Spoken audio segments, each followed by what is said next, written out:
নমস্কার দর্শক বন্ধু, আগামীকাল 22শে সেপ্টেম্বর 2025 বঙ্গাব্দের 5ই আশ্বিন 1432 সোমবার, সূর্যোদয় ভোর 5টা 28 মিনিটে, সূর্যাস্ত সন্ধ্যে 5টা 30 মিনিটে, তিথি শুক্লাপক্ষ প্রতিপদ, হিন্দি বিক্রম সংবৎ 2082, থাকবে রাত্রি 1টা 25 মিনিট পর্যন্ত, তারপর শুরু হবে শুক্লা দ্বিতীয়া। আগামীকাল যে সমস্ত শিশু সন্তানের জন্ম হবে তাদের হবে কন্যা রাশি বৈশ্যবর্ণ, উত্তর ফাল্গুনী নক্ষত্র নরগণ গোচনী, এবং বিংশতির মতে তাদের জন্ম হবে রবির মহাদশায়।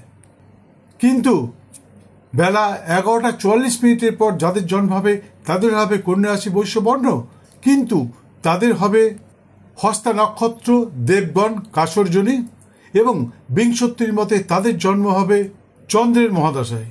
এদের নামের অধ্যক্ষর যদি প, ঠ, মধ্যরেশ অথবা দন্তের ন দিয়ে রাখা যায় তাহলে শিশুটি ভবিষ্যতে সৌভাগ্যবান তথা বংশের নাম উজ্জ্বলকারী হতে পারে।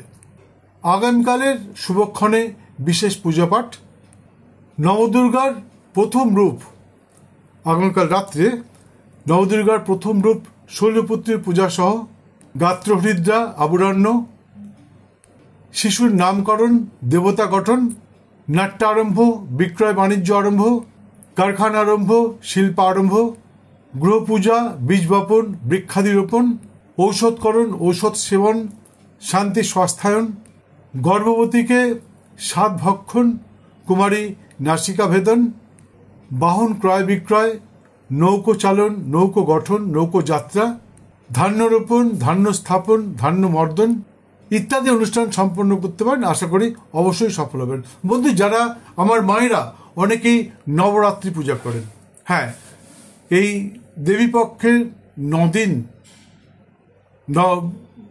শৈলপুত্রী থেকে সিদ্ধিদাত্রী পর্যন্ত মায়ের 9টি রূপের পুজো করে থাকেন। আগামীকাল শৈলপুত্রীর পূজা শুরু হচ্ছে। এই নবদুর্গা পুজো সম্বন্ধে জানতে আমার এই চ্যানেলেই ভিডিও দেওয়া রয়েছে, আপনারা সেটা দেখতে পারেন যারা পুজো করবেন। আর তাছাড়া আমার ওয়েবসাইট স্ক্রিনে দেওয়া রয়েছে, তবু একবার বলে দিচ্ছি, www.siddhapurush.devdut.com।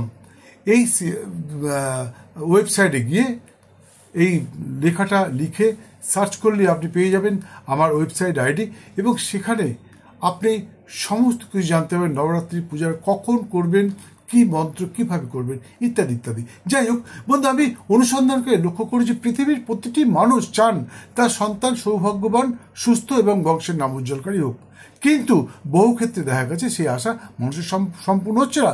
তার কারণটা হচ্ছে গোড়ায় গলদ থেকে যায়। আমরা অনেক কিছু করি, আমরা সিজার করিয়ে, প্ল্যানিং সিজার করিয়ে বাচ্চাটাকে প্রসব করাই মাতৃগর্ভ থেকে জ্যোতিষীর কাছ থেকে জেনে যে কোন সময়টা ভালো, কিন্তু আসল জিনিসটা আমরা করতে ভুলে যাই। মেন হচ্ছে ভ্রূণের জন্ম। হ্যাঁ বন্ধু, ভ্রূণের জন্ম দেওয়ার আগে আপনাকে নির্ধারণ করতে হবে কখন জন্ম দেবেন।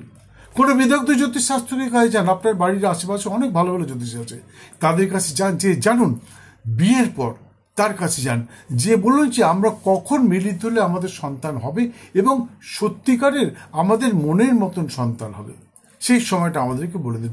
তিনি যদি সত্যিই জ্যোতিষশাস্ত্র সম্বন্ধে জানেন তাহলে অবশ্যই তিনি আপনাকে বলে দেবে। সেই অনুযায়ী মিলিত হয়ে আপনার সন্তানের ভ্রূণের জন্ম দিন, এবং তারপর যখন সেই ভ্রূণটি পরিপুষ্ট হবে তখন কোনো বিদগ্ধ জ্যোতিষশাস্ত্রজ্ঞের পরামর্শ নিয়ে সিজার করে মাতৃগর্ভ থেকে শিশুটিকে প্রসব করান। আমি বলছি এই প্রসেস যদি আপনি চলতে পারেন তাহলে আপনার সন্তান অবশ্যই সৌভাগ্যবান তথা বংশের নাম উজ্জ্বল করবে, এতে কোনো সন্দেহ নেই।